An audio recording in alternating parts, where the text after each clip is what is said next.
Chers amis internautes, bienvenue sur ce nouveau numéro de votre émission Parlons-en.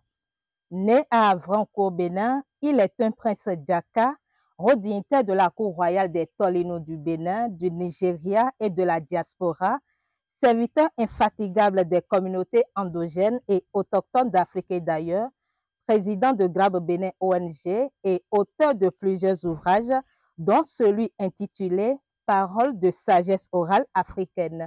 Il s'agit bien sûr de Da Atawe Akoyi à l'état civil, Monsieur Apollinaire Ousoulio. Merci à vous, Monsieur Apollinaire Ousoulio. Merci, madame. À l'état civil, c'est aussi Atawe Akoyi Apollinaire Ousoulio. Ok, merci beaucoup à vous. Aujourd'hui, nous sommes avec vous pour parler de votre essai Paroles de sagesse orale africaine. Et le 18 juin 2025, vous avez lancé cet ouvrage composé de 103 paroles de sagesse.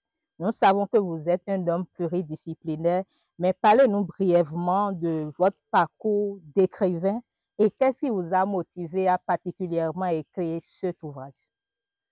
Merci beaucoup. J'ai compris que très tôt, qu'il y a beaucoup de choses qui se disaient par ma grand-mère, mes deux grand-mères d'ailleurs, paternelle et maternelle, par quelques sachants, ceux que j'appelle mes éducateurs, et que finalement, quand je les quitte, pour me rappeler de ça, j'ai des difficultés parce que je ne l'ai pas écrit quelque part. Et à travers certaines commissions, certaines histoires, et à un niveau, je me suis dit, l'oralité a une force dans notre tradition, mais si on arrivait aussi à transcrire tout ce que nous entendons à partir des connaissances de nos ancêtres, ça permettra à la génération à venir de ne plus recommencer à zéro. Et cela est parti même de mes recherches à travers le Bénin, l'Afrique et le monde, où des choses que tu écoutes aujourd'hui, que tu manques d'écrit quelque part, tu les retrouves ailleurs et tu dis, mais je l'avais déjà écouté, mais est-ce que tu l'avais noté parce que tu as oublié? Et pour ne pas oublier tout ça, je me suis dit qu'il faut commencer par écrire. Et depuis plusieurs années, ça fait plus de 25 ans que je documente beaucoup de savoir. Et je dis, oh, il est temps que je puisse commencer par écrire, transcrire et puis transmettre à la génération à travers l'écriture. Parce que il est coutume de dire qu'un vieillard qui meurt en Afrique a une bibliothèque qui brûle. Je ne suis pas vieillard, mais je ne veux pas brûler sans laisser de traces. Donc, c'est de transcrire, de mettre à la disposition de la génération à venir ces savoirs. L'autre chose qui a déclenché beaucoup de choses, c'est lors de mes conférences à l'extérieur, en Europe ou comme en Inde, un peu partout, beaucoup de jeunes gens me disent, est-ce que les paroles que vous prononcez, vous les avez quelque part? C'est même l'histoire de ce livre. Quand un jeune Européen m'a dit, est-ce que vous avez transcrit au moins les paroles que vous avez dans un document où nous, on peut lire? Parce que je suis issu d'une langue où il faut toujours utiliser les proverbes, les dictons au tolino. Donc, c'est difficile de parler. Un vrai tori, pour parler, un tolino doit utiliser les proverbes, les dictons, les paroles de sagesse, surtout dans les grands sectes, d'initiation. Vous avez besoin de sortir ces paroles. Donc, c'est des choses que les jeunes ne comprennent pas ou parfois on comprend mal en pensant que c'est de l'insulte, alors que tout ça là, c'est aussi pour être plus sage et à faire aussi de développement personnel. Ok, parlant de cet ouvrage, dites-nous comment s'est déroulé le processus d'écriture. Est-ce qu'il y a un environnement particulier qui vous inspire ou dans lequel vous écrivez? Trois environnements m'inspirent. La première des choses, c'est quand j'ai commencé très tôt dans ma famille, déjà mon papa, père à son âme, mon fait père Agboïnou, Germain, et ma maman qui est encore là. En parlant, j'arrivais à voir dans ce qu'il me disait, juste pour m'éduquer, au lieu de me donner des phrases toutes faites, il m'envoyait à la réflexion à partir des proverbes. Un jour, je disais, mon papa, j'ai dit, là où je suis là, pour l'université, vraiment, c'est difficile, c'est uniquement les riches qui vont s'en sortir, il dit même, et lui dit, il dit, quelle qu'en soit la situation, le mouton ruminera toujours. Et là, ça m'a fait réfléchir, ça veut dire que même si je suis pauvre parmi les riches qui doivent réussir, il faut que je puisse me battre. Là, j'ai compris que je dois continuer à me battre parce que le mouton rumine toujours pour réfléchir. Et après, quand j'ai quitté cet environnement, je suis resté dans le sec à s'attacher à ma culture, d'où je suis venu. Donc, mon retour à Bossito m'a fait rencontrer un roi, le roi de tous les Torinos, Sa Majesté Kinindegui Bozekwa. J'ai rencontré d'autres rois, mais en parlant, et il m'inspire à travers chaque fois les proverbes, les dictons et les paroles de sagesse. En peu de mots, on te dit grand chose. Et l'autre chose aussi qui a déclenché ce livre, c'est quand j'écoute les chansons de Yerenoa Diaoui. Voilà une bibliothèque grand de philosophes, un prophète qui a chanté complètement beaucoup de choses et qu'aujourd'hui, même il y a des gens plus âgés que moi qui écoutent les chansons de Yerenoa Diaoui sans comprendre.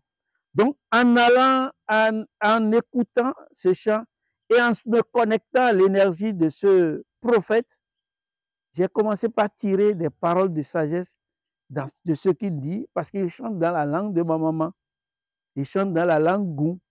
Ma maman est Yato Gameno. Donc, la langue Tori, la langue Gou, et en même temps, des personnalités m'ont inspiré et d'autres personnes à l'extérieur du Bénin, où quand je les écoute, des Africains qui s'affirment parce qu'ils sortent de leurs paroles et m'inspirent la sagesse, je me suis dit, et j'ai récupéré plus de 1500 et quelques, et on est à 103. Ça veut dire que j'ai encore de chemin. Ok, dites-nous, il y a toujours des difficultés quand on commence un travail. Dites-nous, quelles sont les difficultés que vous avez rencontrées lors de l'écriture de cet ouvrage? Ben, la plus grande difficulté, c'est comme je dois écrire la nuit et finalement, tu es obligé. On dit quand vous avez beaucoup de plaies sur votre corps, vous allez dormir sur d'autres. Parfois, c'est l'insatisfaction de celui qui écrit. Tu finis de rédiger et quand tu lis, tu dis, est-ce que c'est ce que la langue a dit? Est-ce que tu as fait la traduction juste? Donc, parfois, je recommence à zéro.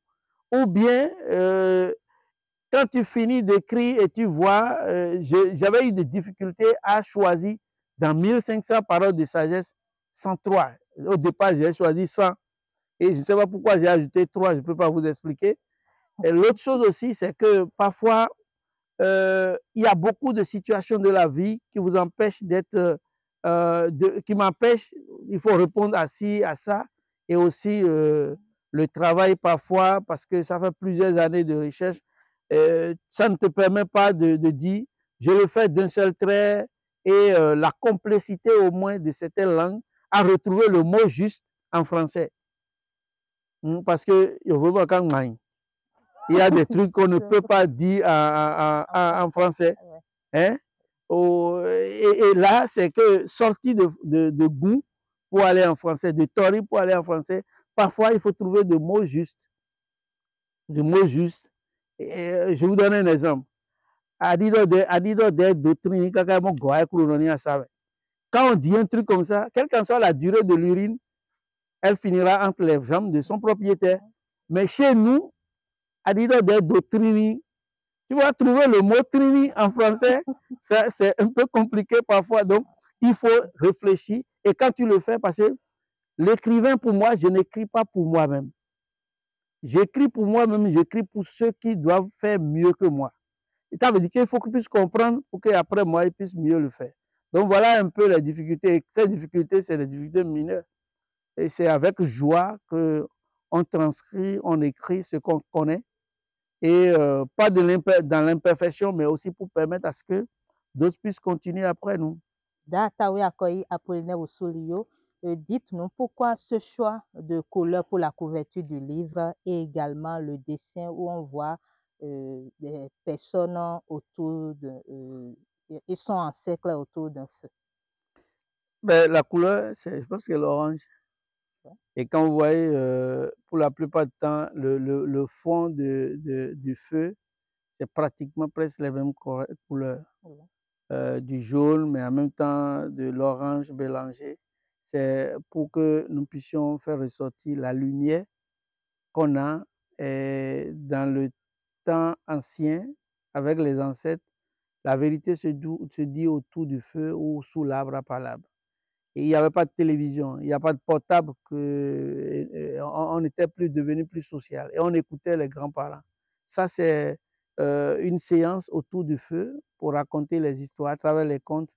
Donc, on a voulu quand même retourner l'Afrique ancestrale, l'Afrique où les anciens ont de la valeur. Les sages sont autour du feu pour passer le message, pour passer le bâton, pour passer la connaissance.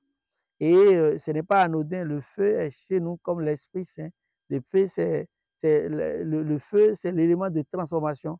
À travers les 4 éléments, c'est le feu qui est l'élément qui est en nous.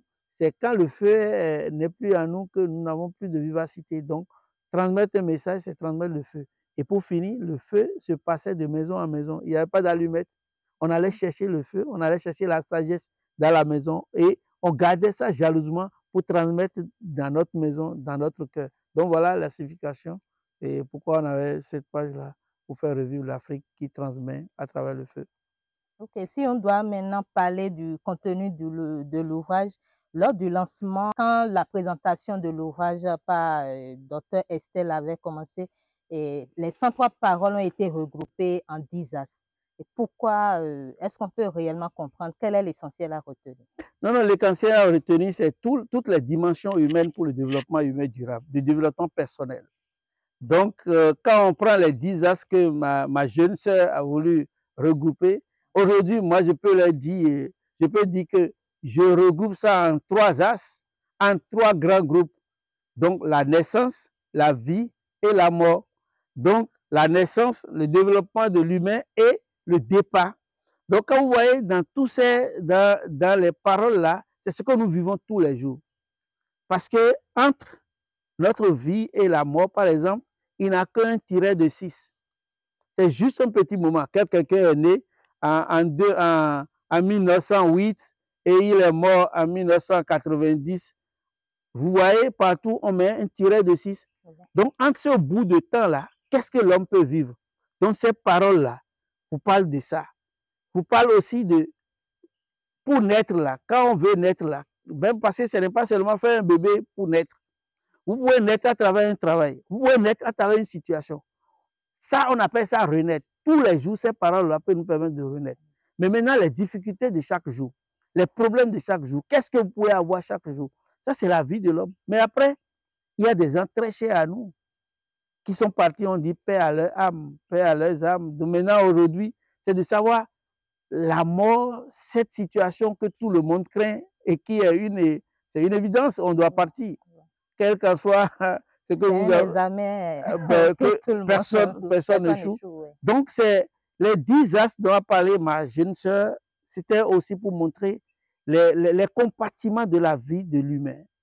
Les problèmes de foyer, les problèmes d'amitié, les problèmes de boulot, les problèmes de la jalousie, parce qu'il y a des jalousies, il y a des gens qui vous jalousent sans raison. Il y a des problèmes, des perceptions des autres, des problèmes d'affronter la vie face aux problèmes de couple, problèmes de la société. Donc dans ces méandres, elle a dû regrouper les différentes parties en 10 pour permettre à ce que nous puissions regrouper ces paroles de sagesse, parce que chaque parole parle et parle bien à celui qui l'écoute. Ok, maintenant nous allons ouvrir l'ouvrage parce que parlant du contenu, nous avons des significations au niveau de chaque parole de sagesse. Nous avons les significations littérales. Il y a également la signification symbolique et on peut également retrouver des exemples concrets. Et si par exemple, je vais lire une parole de sagesse pour avoir réellement dans l'émission la signification, il y a la signification littérale, mais la réelle signification pour tous ceux qui nous suivent. Si je dois prendre la parole de sagesse numéro 15, ne perds pas du temps à penser aux ennemis. Respecte seulement les lois de la nature et tu es protégé. Newade Obore Made Moglobe na Ogbefouin. C'est parfois les Africains perdent leur temps à s'agenouiller dans les églises, dans les synagogues ou aller voir le féticheur pour dire et tel est mon ennemi, il faut que je pense. Quand tu penses à l'ennemi, tu perds ton temps au fait. Quand tu penses à l'ennemi, lui, il te domine. Mais quand tu l'oublies, parce que c'est quand on a peur, l'âme se sépare du corps. Et quand on pense à quelque chose, ça finit par se réaliser. L'ennemi peut exister partout, mais si tu peux déjà respecter les lois de la nature, on est naturellement protégé. On n'a même pas besoin d'aller faire des gris-gris. Il y a des gens, vous les voyez, eux là, on crie leur nom, on fait tout, mais eux, ils vivent, ils n'ont peur de rien. Ils s'en font. Je ne dis pas des gens qui font des bêtises et qui n'ont pas peur de rien. C'est des gens qui respectent les lois de la nature, ont une protection naturelle. Parce que sur cette terre, ce qui nous entoure, nous ne voyons que les 5% de ce qui est visible. Le reste, c'est la nature qui voit. Nul ne peut cacher sa nudité à la terre. Que vous le voyez ou pas dans votre bouche, la terre est là, présente avec vous. Quand vous allez dans la brousse, si vous voulez faire ce que vous voulez faire, les arbres ont vu, même les insectes ont vu tout ce que vous faites. Donc, la nature est le grand maître et je pense que Dieu se prononce à travers chaque élément de la nature. Que ce soit les animaux, les arbres, la terre, l'air, l'eau, le feu, tout ça là, la lumière, c'est dans ça qu'on retrouve la nature. Donc, si on perd son temps à parler, à dire qu'on lutte contre les ennemis, c'est que l'ennemi va vite te rattraper. Le pire, quand on prend un Africain qui va s'agenouiller, il va, sur une prière de 30 minutes, pendant 20 minutes. Il va tuer les ennemis pendant 20 minutes avant de demander de bonnes choses. Tu vas profiter de la vie quand? C'est mieux que nous puissions penser peu aux ennemis et que nous puissions affacer. Quand tu dis que celui-ci est ton ennemi, tu n'as même pas la certitude. Lui ne t'aime pas. Il continue son chemin. Si tu le prends comme l'ennemi et ça devient un souci pour toi, tu te rends malade. À vouloir penser à l'ennemi, on s'écarte de la réalité de sa vie et on perd du temps et on ne se réalise pas. Le mieux, il est ennemi, il est ennemi. Est-ce qu'il t'empêche de sortir de ta maison? Non. Est-ce qu'il t'empêche d'envoyer la boule de la cassette dans ta bouche? Non. Non. S'il ne fait pas ça, pourquoi il est ennemi? Il est ennemi pour lui. S'il fait quelque chose et toi-même tu n'es pas dans la négativité, tout ce qu'il fera retournera vers lui. Mais si toi-même tu es là à craindre et tu vas chercher gris-gris pour que lui puisse mourir parce qu'il est ton ennemi, toi-même tu es dans le même système que toi. Oui, avec lui. Donc, c'est celui qui va toucher du sang de laquelle sang de retourne. Maintenant, il faut toujours faire l'exemple de dire, il est ennemi. Et puis, il y a les ennemis déclarés, il y a les non déclarés. Ne perds pas ton temps avec eux. Est-ce que tu peux toi-même faire la paix intérieure avec toi-même? Donc, si tu peux faire tout ça là, donc tu te dis, advienne que pourra, et tu continues ta vie. Donc, ne perds pas ton temps à lutter contre l'ennemi, parce qu'il y a des belles choses à faire sur cette terre. Notre vie, c'est une courte vie, un court moment. Donc, on ne va pas perdre de temps seulement à dire ennemi, ennemi. Il y en a, mais on doit continuer notre chemin. Oui, dites-nous, jusqu'à présent, comment cet ouvrage a été accueilli par le public? Est-ce que vous avez eu des retours qui vous ont un peu marqué? Je vous assure que pour mon dernier voyage en Europe, l'ouvrage, il y a beaucoup d'abord d'Africains de Béninois qui ont pris ce livre et surtout les gens de l'Europe qui ont pris ce livre et beaucoup de couples aujourd'hui où ce livre est en train d'aider pour au moins faire des échanges ensemble pour au moins chacun va avec sa réflexion. Moi, j'ai lancé le débat et le débat peut continuer ailleurs. Et beaucoup de jeunes ont accueilli favorablement ce livre, comme les personnes de troisième âge qui ont même oublié certaines explications de certaines paroles de sagesse et qui me dit ça là, ça, j'ai écouté ça quelque part, mon grand-père me disait ça, j'ai compris maintenant. Donc, je pense que pour moi, je suis très satisfait parce que ça a été bien accueilli, que ce soit pas les Béninois, les Africains ou même au-delà de l'Afrique. Et actuellement, il y a même un groupe d'amis anglais qui veulent traduire en anglais pour permettre aux jeunes qui parlent l'anglais de mieux comprendre, parce que je l'explique dans la langue anglaise aussi, et aussi dans ma langue Tolibi. Ok, dites-nous, quel impact vous espérez que cet essai ait sur les lecteurs et les populations en général? C'est qu'ils puissent déjà dire que quand on parle de développement personnel, ce n'est pas ce qui est de copier-coller quelque part. Dans les langages des Africains, il y avait déjà cette formation, ce développement que nos parents, cette éducation que nos parents nous donnaient à travers les paroles de sagesse. Donc aujourd'hui, que nous puissions puiser dans les paroles de sagesse et de quoi nous avons besoin pour mieux vivre et vivre ensemble. Mieux vivre pour nous aujourd'hui, mais aussi pour la génération à venir. L'impact que je cherche, c'est que, en dehors de lire simplement, est-ce que ça peut agir sur la vie, positivement sur la vie de quelqu'un quelque part? Est-ce que ça peut donner de courage à quelqu'un? Est-ce que ça peut faire renaître l'espoir à quelqu'un quelque part? Que ce soit en Afrique, que ce soit au Bénin, que ce soit ailleurs. Est-ce que quelqu'un, un jour, en lisant ce livre, peut dire, ah, je peux encore continuer?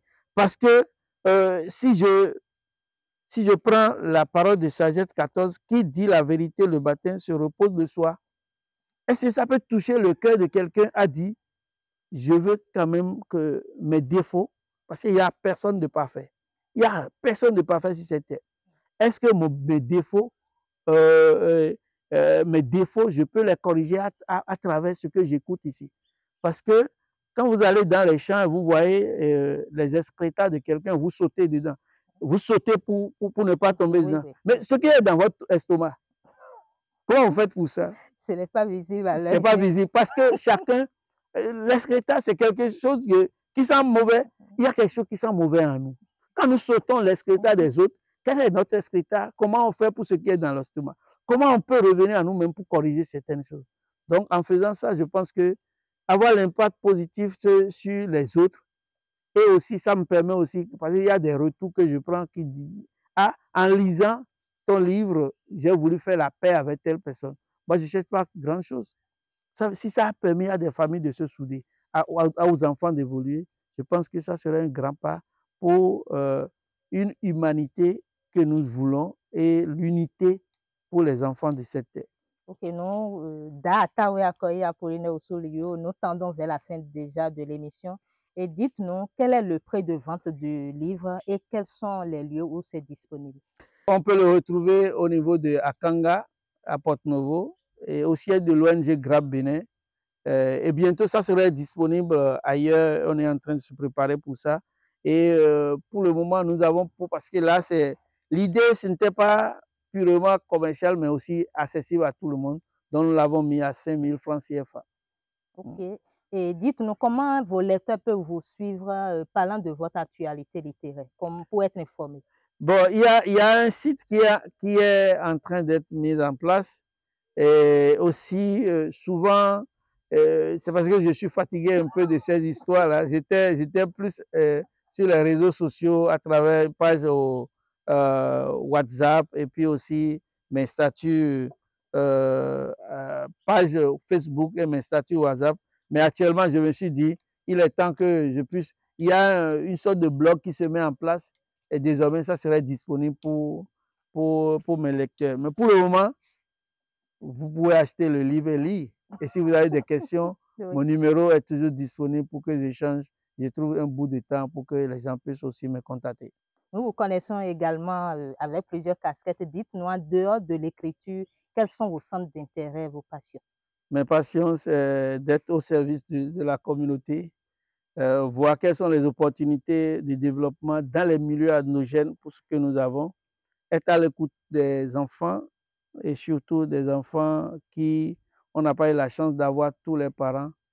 Et la plus grande passion, c'est d'être en contact avec la nature.